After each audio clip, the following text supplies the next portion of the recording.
Why shouldn't I? What? No, I have not changed my mind on that point. You will get it as soon as I see that ring on your finger, not before. Tracy, I'd rather you didn't call me tonight after the speech. I hope to be in bed fast asleep by that time.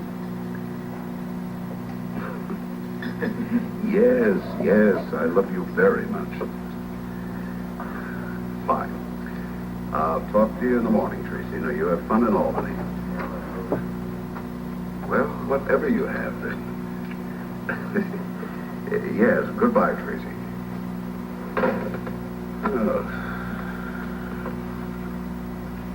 What's wrong, Dad? Oh, your sister can be a very exhausting female. Well, how are things coming with them? Well, fine, I guess. She sounds like a 12-year-old. She's so excited about this tour with Mitch. She says that according to the size of the crowds that met them at the Albany airport, you'd have thought that Mitch was the conquering hero. Really? I didn't even know that Mitch Williams was that well known outside of Fort Charles. Tracy's seen to that. Well, apparently the reams of publicity that she managed to get for him is beginning to pay off. I hope something's starting to pay off for her. She's used so much of her money to finance his campaign, she's barely got it rolling. I know. That's what worries me most. You know, she's liquidated her entire stock portfolio, and she's thrown her savings in on top of it. Really? Well, campaigns aren't cheap, Monica, not in this day and age. Just wish I could believe that Mitch loves her as much as she does him. I don't know. She's riding her crest now, but if Mitch ever disappoints her, she's going to be crushed. Personally, I don't think there's any room in William's ego to love anybody else. But we'll wait and see. At the moment, I am waiting to hear from Lila.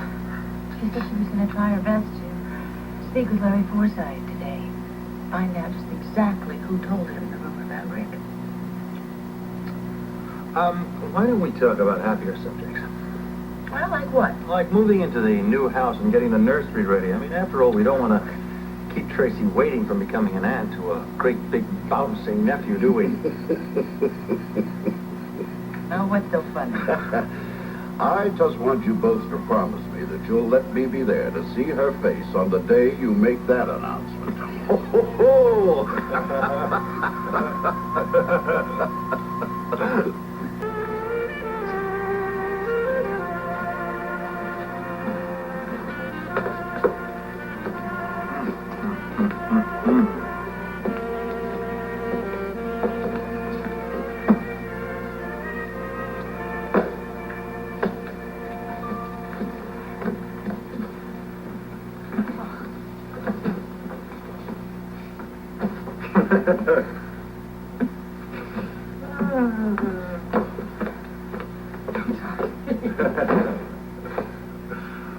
That's it? Thank you, darling. I think from upstairs. Oh, you look empty. A few hours from now, it's going to be vacant. It's going to be our last night here. I want to enjoy it. Are you going to miss it? No. But I'm going to remember it. An awful lot of memories. Yes, indeed. Listen, you want me to help you with this? No. What I want you to do is I want you to sit down. I want you to keep me company because I'm collapsing for a minute. Oh, you should have been there when Laura asked us to her wedding. She was just so dear. I couldn't have felt closer to her if she'd been my own daughter. That sounds so nice coming out of you. You're going to have your own daughter one day, Monica. You wait and see. Well, I hope so. Did you get what you went after, the present, when you left the hospital? Yep. What was it? Well, it was like pulling teeth to get Laura to come up with any suggestions that she and Scotty wanted. But when she finally got a list going, all of a sudden I saw a look in her eye when she started to talk about a wicker love seat she'd seen in the antique shop on Jarvis Street. So you got it for them? Mm-hmm. I ordered it. It's going to be delivered while they're on the honeymoon. I just can't wait to see her face when she walks in that door. She's just going to be thrilled to death. That was a nice thing for you to do. Well, people should have what they want on their wedding. And Laura said they're going to do the apartment in wicker, so I can't think of a lovelier piece to start out with. Good. Oh, sit there. Go get it. Sorry. Hello, Edward. Just came up to see how things are progressing and offer my services. Well, sit down if you can find a place. Hello, Ted. Yeah, it looks like you're hard at work. Anything I can do to help? Yes, you can sit down, you can keep us company, and then you can join us for dinner and help us eat it. Oh, well, that doesn't sound too difficult. Guess I could manage that. Can I get you anything now? No, thank you, dear. Well, by the way, I heard from Tracy this afternoon. She called again from Albany. Yes, what did she want? Well, she says she wants to take over the penthouse here when she gets back. Well, I hope she can afford it. She spent a great deal of her money on Mitch Williams. Well, she says she may be bringing Ned over for a visit this summer, and she wants more room. Well, it's all right with me. I'll talk to the manager in the morning. Yes, I think she'd want Nettie with her. She must miss him terribly. Oh, I'm sure she does, but she doesn't like to interrupt his schoolwork. You think she'll keep him here or send him back to London? Monica, I have no idea what Tracy's plans are. She rarely confides in me anymore. Why don't you ask Mitch Williams? He probably knows. Okay. Hello? Laura!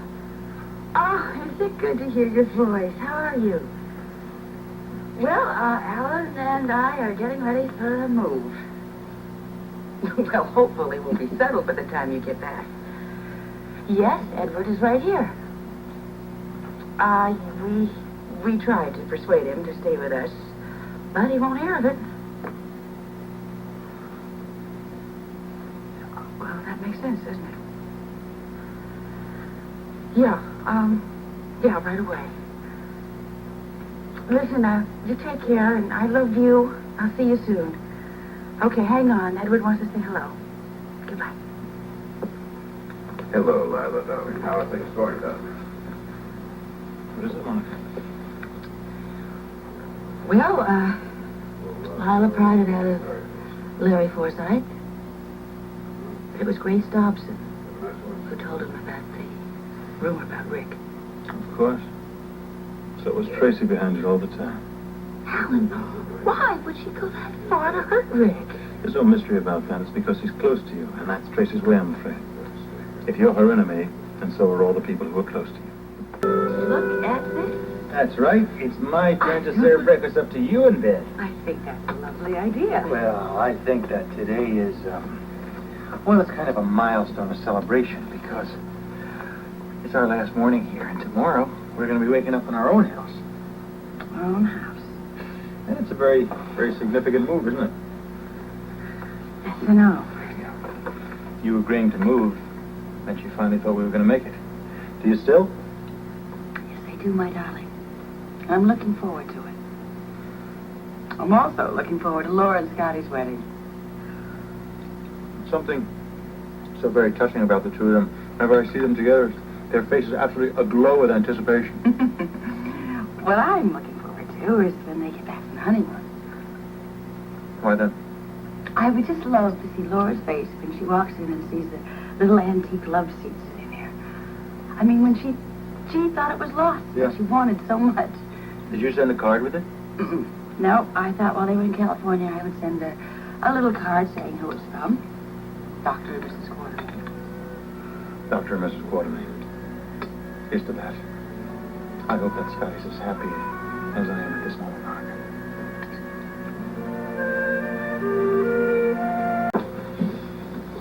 Oh, hello, Dad. You're just the man I was looking for. Listen, I've got to get in touch with Steve. Some important business about the cardiac wing. You know where he can be reached? Came to the right man. Yeah. I just finished talking to him. He's in Mark's apartment. Oh, really? How is Mark? Oh, he couldn't be better. Here's the number. Thank you. I'm going to get on to the office and call Steve. I'll see you here about 2 o'clock. Fine. That's great. Listen, by that time, the moving men will be finished, and we'll go over and over the house and supervise the unpacking. Okay. Coming with me. Oh, I'm glad. That's nice. It'll be good to see you. I'll see you. Hello, then. Leslie. You on your way out of the hospital? I am. And you're moving into your new house today. Yes, indeed. We are. What a perfect opportunity then to wish you nothing but happiness. Well, thank you. In fact, we're on our way there in just a few minutes. Well, actually, Then I guess the next time we see you, we'll be at the ceremony tomorrow. You shall indeed. And listen, after you and Rick recover from the wedding, we want you to spend an evening with us at the new house. Oh, that would be lovely.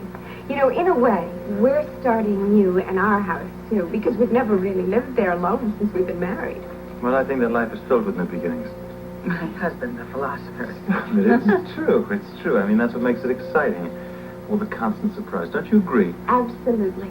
I can tell you that we couldn't be any more excited about being alone than if we were the newlyweds. Well, have a happy first evening in the new home. Thank you. Good night. Good night.